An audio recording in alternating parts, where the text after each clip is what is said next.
Well, good morning. How are you all today? Welcome to Integrative Preparedness. I'm Steve Smith. Hope you all had a good Father's Day. I want to talk today about the worst possible scenario, which is possible, and that's why we prepare, right? We don't necessarily prepare for just the probable, though we do. We prepare for the possible. And it's the same as your homeowner's insurance or your car insurance. Is it probable that your house is going to burn down? No. I mean, given the percentages and the actuarial tables, it's probable that your house won't burn down. But not to have insurance on it would be insane. And by the same token, not to prepare for the possibilities would also be, well, I won't call people insane, but I'll say that they are not responsible, because as I say often, preparedness is the ultimate responsibility and the ultimate irresponsibility. So anyway, welcome to that. And I'm going to talk about what I think is perhaps the worst possible scenario, which is a possibility, and it's something everyone should take seriously. It's something I take seriously, something you should take seriously, and something you should plan on. Before we get to that, by the way, let's get rid of it. Did we have a weenie wander in here? Let's get rid of them just a second here. Yeah, there they go running off there. If you don't know what I mean by that, I'll explain it again someday.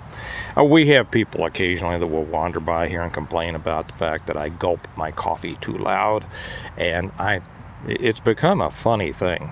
It really has, and I wonder how in the world they think they're going to, they're watching a preparedness channel, how in the world they think they're going to survive the end of the world if they just somehow can't take me gulping my coffee. It's just the way that it is, and I hope I have every anticipation that in a few days I will be gulping my coffee out of a new Stonemont mug to show you all, and it will soon be available on the Stonemont website, stonemont.us, because the mugs are being ordered today.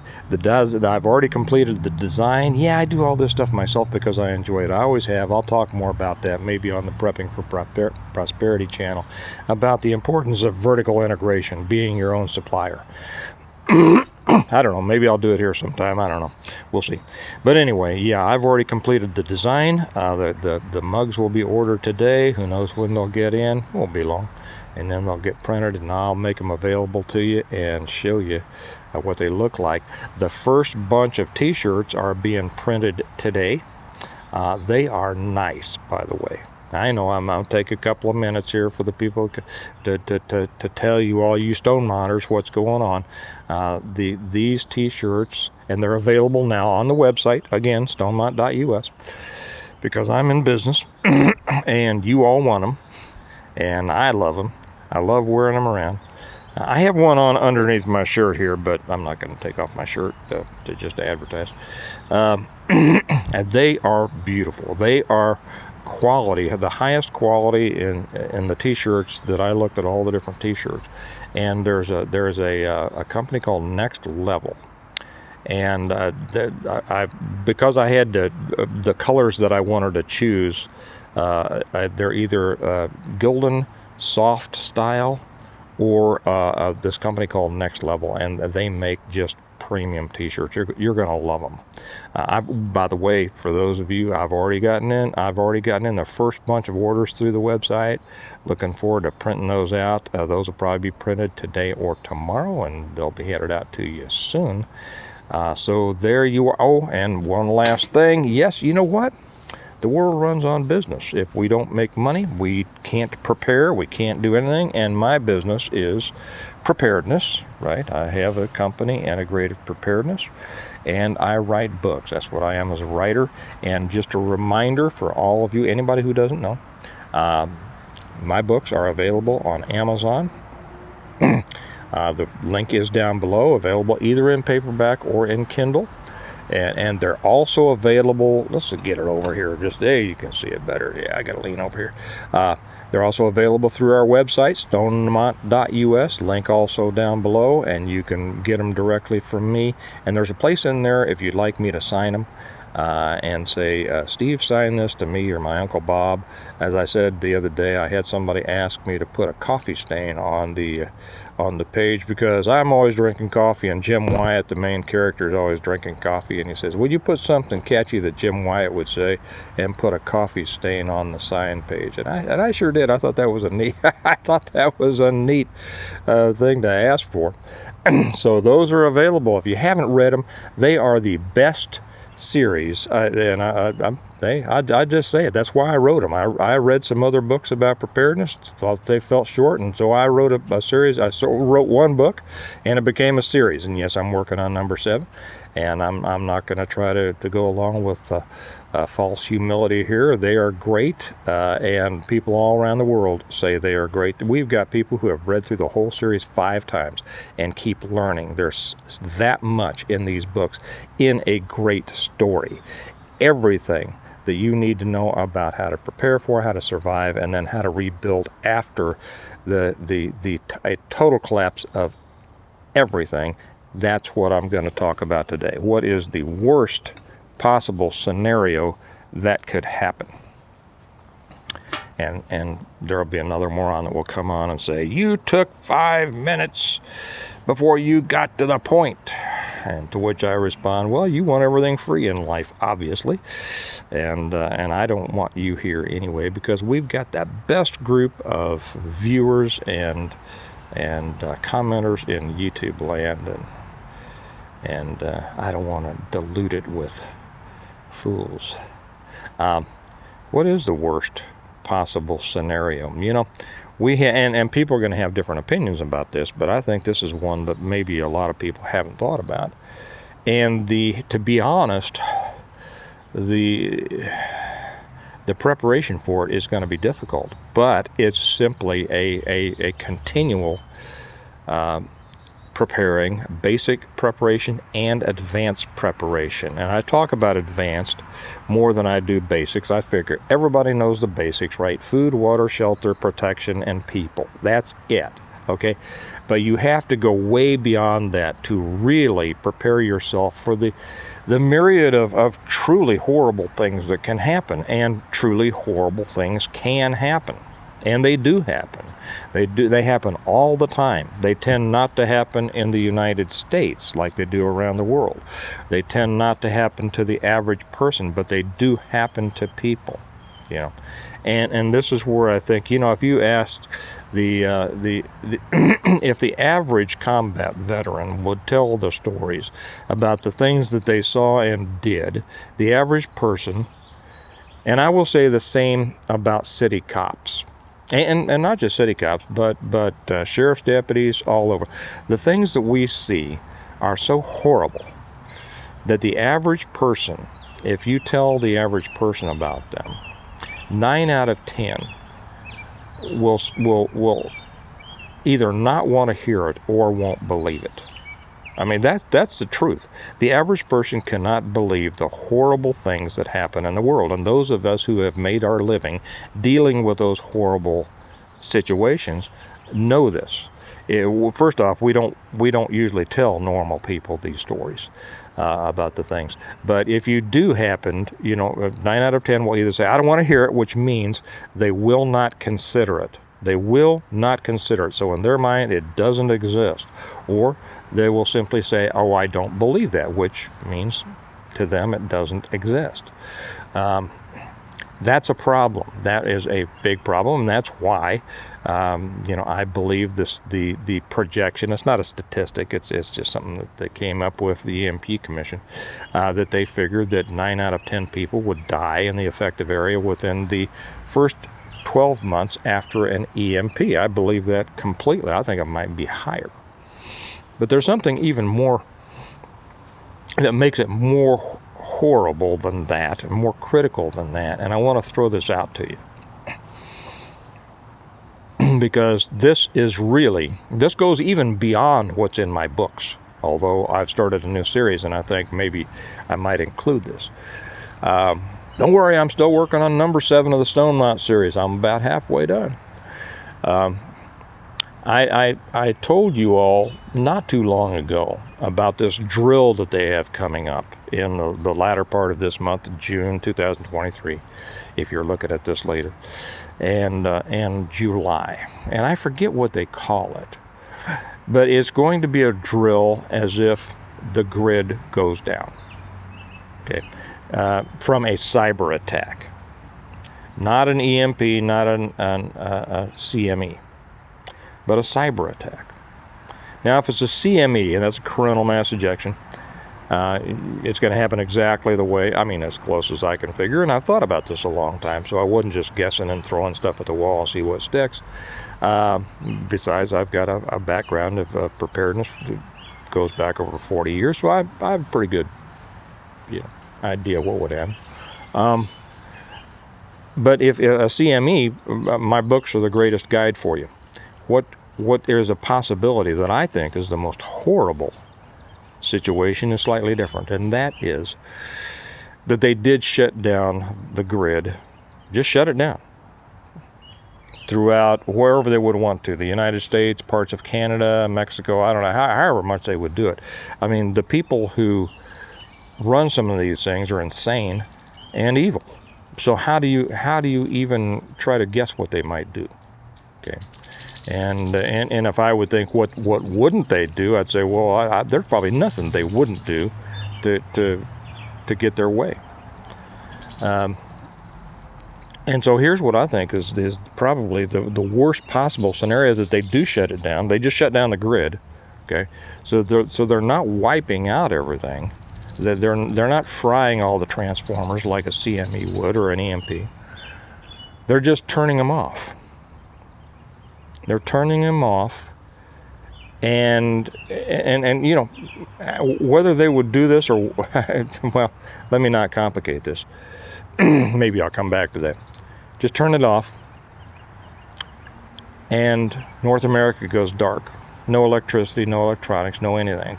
So the first few months we are going to be dealing, well, the first year we are going to be dealing with a scenario like is in my books. But what if that's part of a plan? What if that's part of a plan to kill off 90% of the North American population, or the American population? Maybe they don't want to turn off Mexico. I don't know. Because they want the land. Now we're talking about globalism here, right? They want the land. They want the infrastructure. They don't want the grid fried. They just want to turn it off so that they can turn it back on again. Okay? After 90% of the people are dead, and the rest of the people have returned to a very basic agrarian lifestyle. Now, in my books, you see that after a couple of years, they are starting to bring back power. I'm not going to give too much away. They're starting to bring back a lot of stuff, but it takes time. They're starting to rebuild society, even in a technological way. But that takes time. That didn't get done in the first year. And after the first year, they go, okay, we're turning the grid back on. And who's coming in? Well, our leaders, who half of whom are evil, and all of them wrapped up in themselves, they have this idea that they're going to keep America for themselves, right? But who wants North America? China wants North America. China wants North America. They do. The things that they are doing with the nitwit that we have in charge, the things they are able to get away with right now are unbelievable. You think they wouldn't want our country, with all of its food producing capabilities, with all of our natural resources? We have more oil under the ground than Saudi Arabia. But of course, our leaders have shut it off. Our leaders. Should we be calling them our leaders? That's probably a question for American Reversion. By the way, if you're not over on American Reversion, I put a lot of stuff over today on the Patreon channel. Many of you are on American Reversion. Make sure you check it. we have more oil under our country than Saudi Arabia, and yet our I need to think of a different term to call them, because leaders is not proper. Our dictators have shut it off. Our keepers, the wardens, those who are able to subject us to burdens far beyond what we should have to carry. Anyway, I won't get into that. That's political. But China wants our country. So what if they shut it off? A year later, 90% of Americans are dead. Yeah, and it would happen. I don't doubt that at all. Bad water, starvation, societal collapse, violence, illness, accident, all those things. And then, China sends the message to our little puppets and says, okay, we're headed your way. We've got our first 10 million people coming over on ships. Turn the grid back on. There's a guy that likes to mow his lawn every time I make a video out here. He didn't. We won't let him bother us. We're coming over and we're taking America. And we will hunt down the 10% who are still alive. Because we've got 1 billion people to send over there and a huge military and all of the technology that we need, most of which we stole from the West, right? So here they come. Only 10% or less of the American population is living in a pre-electricity world, trying to rebuild. And now we've got 1 million Chinese troops coming in through the West Coast ports. And the United States being segmented into areas, and little by little, they settle North America. Do I think that's going to happen? I don't know. I'm not going to say that I don't think it's going to happen. I'm not going to say that it's going to happen. You can't say something is going to happen until it does. But the whole thing about being prepared is saying what could happen. And if there is just a few percent that something could happen, proper planning dictates that you consider it, right? It does. And I think there are a few percent because of the crazy, evil people we have in this world. Did you hear about the IMF putting out their considering putting together a global CBDC? I might make that. I know I'm going to make one of those over on American Reversion. I might make it here too. Talk about that later. Okay. The way that the world leaders think is beyond what any normal person would think. That's what makes them such a danger, and that's what makes them so difficult to figure what they might do, because they might do anything.